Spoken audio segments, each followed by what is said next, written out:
Guys നമ്മളിപ്പോൾ തിരുവേക്കാട് വേദപുരീശ്വര അമ്പലം എന്നൊരു അമ്പലത്തിലേക്ക്.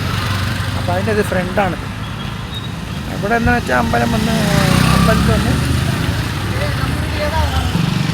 ഇവിടെ ഒരു കല്യാണ കോലത്തിലാണ് ഇവിടെ. ശിവനും പാർവതി ചേർന്നുള്ളൊരു അമ്പലമാണിത്.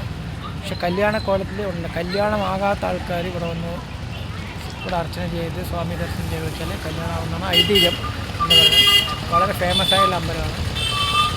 കാലത്ത് 6 മണിക്ക് തുറന്നു വെച്ചാൽ വൈകുന്നേരം 9 മണിക്ക് അടയ്ക്കുമല്ലോ. അപ്പോൾ അങ്ങനെയുള്ളൊരു അമ്പലമാണിത്. ഫുൾ ആൻഡ് ഫുൾ ഉണ്ട്. ഓക്കെ, ഇത് ഈ അമ്പലത്തെ കുളമാണ്. ബ്യൂട്ടിഫുൾ, സൂപ്പറായിട്ടുണ്ട്. പക്ഷേ സ്ഥലം നല്ല സെറ്റപ്പ് ചെയ്തിട്ടുണ്ട്. അമ്പലം മറ്റേ കുളം നല്ല ഗ്രാൻഡായിട്ടുണ്ട്. അപ്പോൾ എന്തൊക്കെ ഞങ്ങൾ അങ്ങനെ ചെന്നൈ തിരുവേക്കാട് കണ്ടുള്ള സ്ഥലത്തേക്ക് വന്നതാണ്. അമ്പലത്തിൽ തൊഴാൻ വേണ്ടി ശിവക്ഷേത്രം. Okay guys, thank you.